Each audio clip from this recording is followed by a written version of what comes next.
قانون کے مطابق اور آئین کے مطابق کریں گے. میرا ایک سوال ہے آپ سے, اگر ججز جان بوجھ کر ایسے فیصلے کریں جو ڈکٹیٹ شدہ ہوں, جو آئین اور قانون کے مطابق ہوں, کیا عدل کی کرسی پر بیٹھنے کے لیے ان کی لیجیٹیمیسی باقی رہتی ہے؟ وہ اس قابل ہیں کہ اس کرسی پر بیٹھیں اور پھر وہاں پر بیٹھ کے منصف بننے کا دعویٰ بھی کریں اور وہ چیزیں بھی ظاہری شکل و صورت بھی بنا لیں؟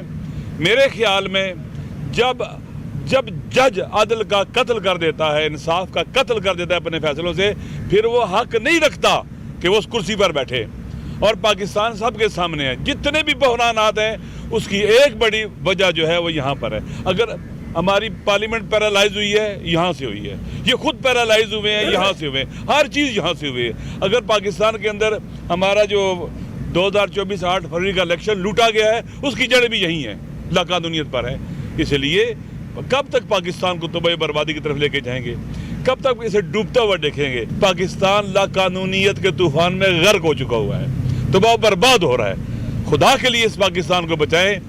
دیکھیں عمران خان سے لوگ کیوں محبت کرتے ہیں؟ وہ سچائی کے ساتھ کھڑا ہے, سچ بول رہا ہے, جھک نہیں رہا ہے. اگر آپ بھی سچے فیصلے کریں گے, قانون کے مطابق فیصلے کریں گے, لوگ آپ کو اپنے سر کا تاج بنائیں گے, آپ کی عزت اور وقار ہوگا, کوئی آپ کو پریشرائز نہیں کر سکے گا, اور آپ صدیوں جیئیں گے. اگر ایسا نہیں کریں گے تو دنیا اور آخرت دونوں کی جو ہے نا رسوائی بھی ہے اور روسیائی بھی ہے.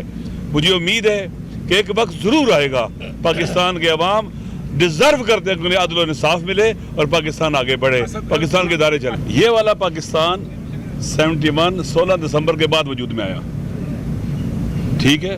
اس پاکستان کے اندر 72 سے شروع کریں بھی تک تقریباً 53 سال حکومت ہے. 53 سال عمران خان نے کیے, 50 سال کس نے کیے؟ ان کے گریبان میں کبھی آپ نے ہاتھ ڈالا ہے؟ کبھی ان سے پوچھا کہ ملک کیوں تباہ کیا آپ نے؟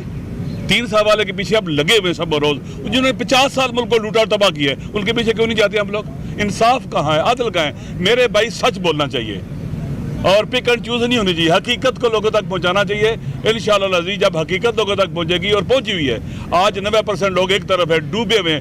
آج جو پاکستان کی تباہی کے جو قصے اور کہانیاں دنیا کے سامنے, وہ عجیب ہے. تاریخ میں اس کی مثال نہیں ملتی. امید ہے پاکستان کے عوام جیتیں گے, عقل پریویل کرے گی, اور وہ لوگ جنہوں نے عوام کا حق لوٹا ہے, الیکشن لوٹا ہے, وہ انشاءاللہ عوام کے سامنے ان کے چہرے بے نقاب ہو گئے ہیں, اور وہ اس قابل نہیں رہیں گے کہ عوام کو فیس کر سکیں. ہم اپنے معزز جج صاحبان کے ساتھ ہیں. جو ظلم اور جبر اور جس طرح بے توقیری ہمارے اسلام آباد کی چیف ججز کے ساتھ ہوا, اس کا صرف یہ چیف ججز نہیں ہے, یہ پوری جوڈیشری کے ساتھ ہو رہا ہے. ہم اپنے ججز صاحبان کو یہ یقین دہانی کرواتے ہیں کہ آپ لوگ آپ کے لیے انصاف کے لیے آتے ہیں, انصاف کی توقع رکھتے ہیں اس معزز ایوان سے. اگر یہاں انصاف پہ کمپرومائز ہو اور یہاں جو ہے نا عوام مایوس ہو, تو بتائے عوام کدھر جائیں گے؟ تو ہم اس موقع پہ جو ہمارا الائنس ہے وہ آپ کے ساتھ کڑی ہے. جو آپ کی ڈیوٹی ہے, جو آپ کا حلف ہے, اس کے ساتھ کڑی ہے. ہم کوئی بلیک میلنگ نہیں کر رہے ہیں, ہم صرف انصاف چاہتے ہیں. عمران خان جو اس وقت جیل میں ہے, ہم میرٹ پہ اس کے کیسے چاہتے ہیں, اس کی بیوی یا جو دیگر ہماری قیدی جو اس وقت جیلوں میں ہیں, یا جو ہماری بنیادی قانونی حقوق سلب کی گئی ہیں. آپ سے ہم توقع رکھتے ہیں کہ جہاں عدلیہ آزاد ہوتی ہے وہاں قوم آزاد ہوتی ہے. جس طرح ولسن چرچل نے کہا تھا, پوچھا کہ آیا ہمارے ملک میں عدلیہ آزاد ہے, انصاف ہوتا ہے؟ جب عوام نے کہا کہ انصاف ہوتا ہے تو اس نے کہا ہم شکست نہیں کر سکتے. اس لیے چیف جسٹس صاحب, تمام سپریم کورٹ کے ججز صاحبان, ہم آپ کے ساتھ ہیں آپ کی ڈیوٹی کے لیے. آپ تاریخ میں اپنا کردار ادا کیجئے. خدا نہ خواستہ اگر لوگوں کی توقعات عدالتوں سے ختم ہو گئی تو پھر تو جنگل کا قانون ہوگا, بنانا ریپبلک ہوگا.